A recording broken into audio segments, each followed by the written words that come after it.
Hello guys, today we are going to be talking about the property that exists between exterior and remote interior angles in a triangle. We're going to be working with diagrams that look a lot like this, and I will come back to it in just a moment, but before we do, I want to review a property that you should know about interior angles of a triangle. So when you're working with interior, meaning inside, angles in a triangle, they're supposed to add up to a certain number. Do you remember what it is? If you said 180, you are correct. The three angles that are inside of a triangle are all supposed to total to 180 degrees. So one thing that you may have done before is given two different angles, find the missing third one. Well, I know that 80 degrees plus 30 degrees is 110 degrees. And then the whole triangle is supposed to add up to 180. So what I can do is I can actually take away 110 from 180 to get my missing measure. If I do that, I'm going to find out that this missing angle measure is 70 degrees. You do have to know how to do that before we start this lesson. Okay, back to our original diagram here. So before I tell you the property that exists between exterior and remote interior angles, we have to know what those mean. Exterior means outside. So the only exterior angle in this diagram is this angle, angle number 1. This is an exterior angle because it's on the outside of the triangle. The other three are all interior angles, but we're looking for two special ones which are called remote interior angles. You probably use remote to control your television. Remote means far away.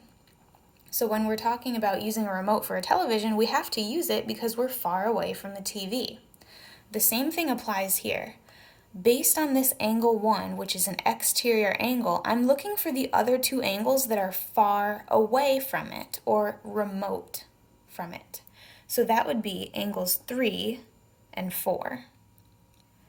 These two are what we call remote interior angles because they are far away from this angle and they are also on the inside or interior of the triangle we're working with. So the property that exists between these angles is that angle 1 can be found by adding up angles 3 and 4. Angle 1 is the sum of angles 3 and 4. But don't take my word for it, I am actually going to show you how this property works by an example.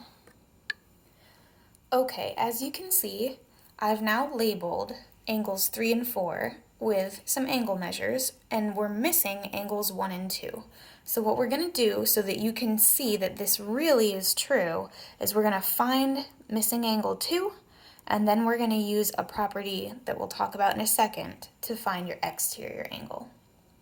So first of all, how would you find angle 2? Go ahead and pause the video, see if you can do it, and then we'll go over it. Okay, from what we talked about before, the angles on the inside of a triangle are supposed to add up to 180. So I can add these up and take them away from 180.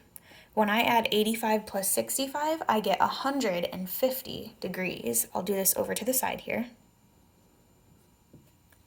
And I should take that away from 180 in order to figure out this missing angle.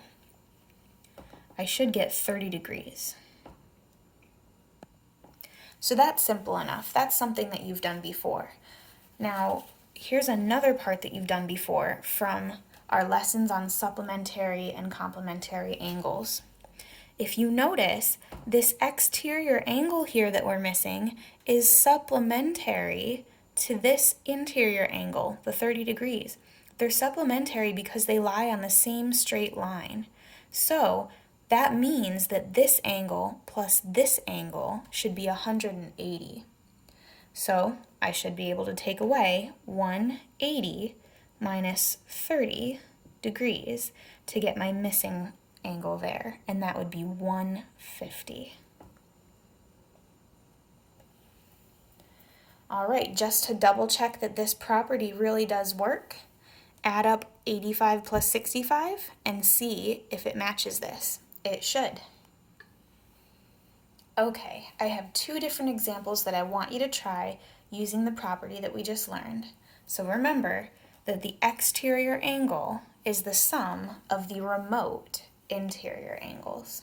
Go ahead and give them a try. Okay, so looking at this one here, here's my exterior angle on the outside of the triangle, and these two are my remote interior angles because they're far away from it. So all I have to do is add them up. They should be equal to this missing angle. So 20 plus 80, 100 degrees. That's my answer. In this diagram, I put the exterior angle at kind of a different position, and so it still works the same way. You have an exterior angle right here. This one is touching it, so it's not the remote ones. These two are the remote angles because they're far away from this exterior. So go ahead, figure out what this missing angle would be. You should add up 37 plus 28 and find that that missing angle is 65 degrees.